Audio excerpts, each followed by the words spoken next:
Halo, melihat wabah COVID saat ini membuat saya terinspirasi untuk membuat video-video berhubungan dengan pelajaran fisika. Kalau kita lihat sekarang di latar belakang saya ini, ya panas, karena ada cahaya matahari. Secara fisika, cahaya matahari itu termasuk gelombang. Nah, saat ini di video saya ini saya ingin coba menjelaskan dalam hal pembahasan soal yang berhubungan tentang gelombang cahaya, yaitu tentang interferensi celah ganda. Sebagai bahan bacaan saja bahwa interferensi itu berarti penggabungan lebih dari dua buah gelombang. Dan percobaan ini sudah didemonstrasikan oleh Thomas Young ketika dia membuat eksperimen pada celah ganda. Dia mendapatkan nanti ketika ada dua celah di mana itu akan dimasuki cahaya, maka muncullah pola namanya pola terang dan gelap yang secara bergantian. Jadi ya sebagai bahan referensi saja, cahaya itu termasuk gelombang. Kalau kita pernah belajar berdasarkan medianya atau mediumnya, cahaya itu termasuk gelombang elektromagnetik. Kenapa? Karena cahaya itu tidak membutuhkan wadah untuk merambat. Kalau kita melihat berdasarkan arah getah dan arah rambatnya, cahaya itu termasuk gelombang transversal. Oke, saat ini mari saya akan menjelaskan tentang penyelesaian soal interferensi celah ganda. Check it out. Jadi saatnya kita masuk ke pembahasan soal tentang interferensi celah ganda. Jadi untuk referensi soal yang saya ambil saat ini, saya ambil buku dari buku BSE, itu pengarang Sri Handayani. Bentuk soalnya kita bisa lihat sama-sama. Jadi ada seberkas cair monokromatik, nanti panjang gelombangnya 4000 Armstrong. Itu dilewatkan melalui celah ganda Young. Jadi celah ganda itu berjarak 0,4 mm satu sama lain. Kemudian 50 cm di belakang celah itu dipasang layar. Jadi nanti ada 3 pertanyaan di sini. Ada A, B, dan C. Dan 3 poinnya akan saya jelaskan di video saya ini. Jadi langkah pertama yang kita kerjakan adalah menentukan dulu yang diketahui. Kita akan menentukan besaran-besaran apa yang diketahui dari soal.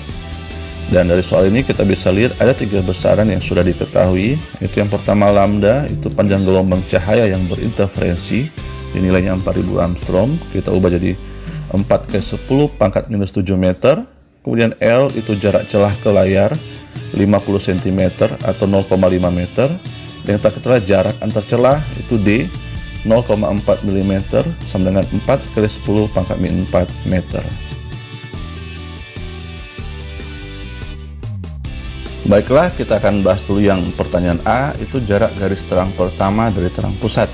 Dan untuk rumusnya itu DY per L sama dengan M kali lambda. M sama dengan 1 kita ambil karena dia menandakan terang pertama, sehingga rumus kita boleh ganti DY1 per L sama dengan M kali lambda. Kemudian kita boleh masukkan besaran-besaran yang sudah diketahui tadi, nilai D, nilai L, nilai M, serta nilai lambda. Bisa kita sama-sama lihat di sini, sehingga 4 kali 10 pangkat min 4 kalau bahagi 0,5 itu dapatnya 8 kali 10 pangkat min 4.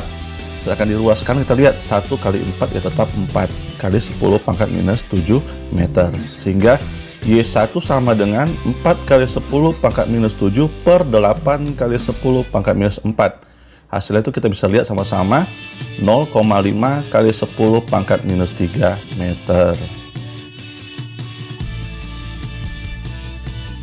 Berikutnya untuk pertanyaan yang B, itu jarak garis terang kedua dari terang pusat. Jadi sama saja dengan yang A tadi, pola terang tetap DY per L sama dengan M kali lambda. M-nya kita ganti 2 karena terang kedua. Jadi DY 2 per L sama dengan M kali lambda. Kita masukkan kembali besaran-besaran yang sudah diketahui, nilai D, nilai L, nilai M, dan nilai lambda. Dan kalau kita lihat sama-sama di sini berarti dapatlah jika 4 kali 10 pangkat min 4 bagi 0,5 itu 8 kali 10 pangkat min 4 kali Y2 sama dengan 8 kali 10 pangkat minus 7 meter.